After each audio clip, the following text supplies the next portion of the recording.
I'll come back to that because we have been joined in by a very senior journalist from Ireland, Anna O'Leary, and she has been in the Middle East for about over 2 decades also.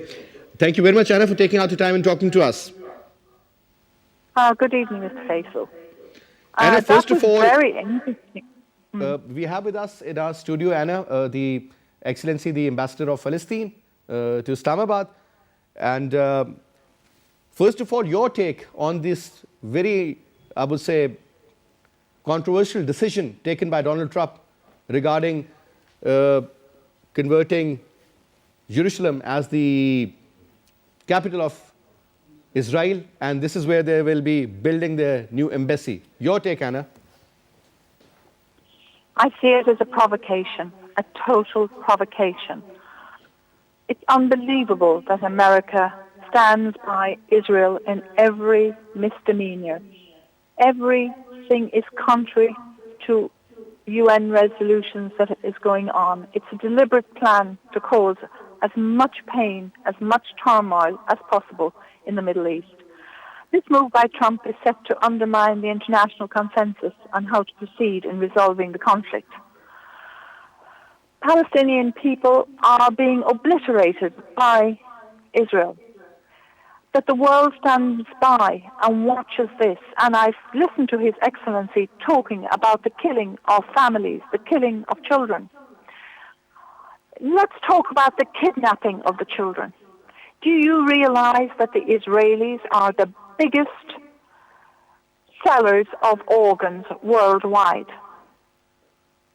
I believe they are taking the organs from Israeli children. And the organs, they can't be from dead children. When you take an organ, it has to be on the point of death. There has to be oxygen going. It has to be on a machine. God knows what happens in those prisons when they kidnap the children. It's a complete sham. The talk about peace is also a complete sham. And this final point by Trump is a total provocation to send the whole area into turmoil. I think we should all cut diplomatic relations with the Israelis. We should close down their embassies worldwide, and we should send them out from our countries. How dare they come and live among us as human beings when they don't behave like them? And that really is the biscuit what he's doing, taking this provocation and throwing it into the mix right now. It's the kiss Anna, of what death about the fallout to factor? peace, What about the fallout process that factor we could... of this decision, the political fallout factor in the Middle East? Sorry, can you repeat that? I didn't hear you. Yeah, what I'm saying is, Anna, that what sort of a political fallout factor do you see in the future after this particular decision by the United States of America? Well, unfortunately, I think the Muslim countries surrounding Israel, the Arab countries in that area, they're not doing enough. They do a lot of talking, a lot of obfuscation, and really they don't do anything. I mean, I noticed that the Saudis are out, and this crown pop, as I call him, in Saudi Arabia, he is also supposedly against what's going on. But, you know, behind the scenes, he is negotiating with Israel. They are building a relationship together. They are making wars together. And it's very sad. You know, I'm Irish. We Irish people, I think we stand more strongly with the Palestinians than the Arab countries around them. At the end of the day, all those Arab countries, well, maybe not the people, but the leaders in all those Arab countries are going to kowtow to America, kowtow to Israel. There are 2 countries that would not exist in the Middle East today with the leadership they have, and that is Israel and Saudi Arabia, but for America's intervention, but for America propping them up. And, you know, we can't talk about human rights. We can't talk about anything, because what is happening, America is supporting Israel all the way. You know, Israel, in 1967, they built homes for about 200. Since then, they've built 200,000 Jewish homes in East Jerusalem. Well, sorry, not homes, but 200,000 Jews have been moved into East Jerusalem, which was traditionally still the Arab area of Jerusalem. Jerusalem really is the capital of Palestine, and this is total provocation.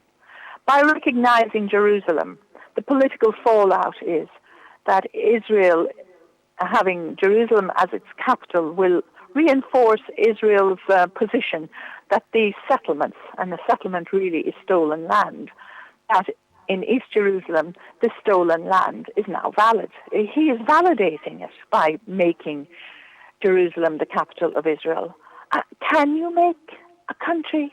Can you just walk in and can you make a country and say, oh, now today we're giving this to Israel? I mean, the British did it in 1948, and they gave Palestine, part of Palestine, to Israel, and Israel's been expanding and growing ever since. Now today we see Trump taking it one step further, and now he's giving the beautiful old city of Jerusalem, where it was open to Christians, Jews, and Muslims, and it means a lot in all three religions, and he's handing it to the Israelis. The Israelis will never leave people like me into Jerusalem. Israel doesn't leave foreign journalists in. Israel hides everything. So, you know, it's wrong. It's wrong from the get-go. I'm sorry. Now, Anna, last quick comment. I mean, since the Security Council is there, the United Nations is there, do you see any decent role of these organizations regarding this particular action taken by the Americans? Well, Israel has been in violation of UN law ever since 1967. They are, you know, in violation of that ever since 1967. Israel is an illegitimate because it was founded on theft, violence, and crimes against humanity, and therefore it can never be made legitimate, not by Trump or not by embassies moving there or by United Nations. United Nations Article 242, or Resolution 242, has been, the Israelis have been in breach of it ever since it was made. So, you know, since 1967, they're supposed to hand back the war, that the land that they captured in 1967, all of it's supposed to go back. And no, they've held it, and they've been breaking international law ever since, and the UN has been a lame duck. It has never made them do anything. And America vetoes everything that the UN does. So as far as the UN is concerned, it's only really on paper. They don't do anything. I mean, Israel has never been reprimanded. And in fact, quite the opposite. America keeps shoveling more and more money at Israel. And of course, you know, we can take it from Trump and see, why has he done this now? And we can come up with all sorts of answers as to why he is. The Arabs themselves, they say Trump is bananas. And, you know, his mental stability is in question, but that's not the main thing here.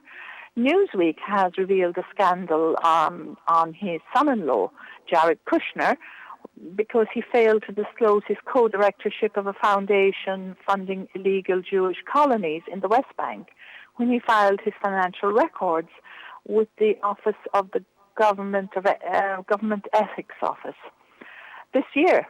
And that's hitting the news in America. And this is a sideshow, making a sideshow of it, because now this big move of his is going to take that off the media.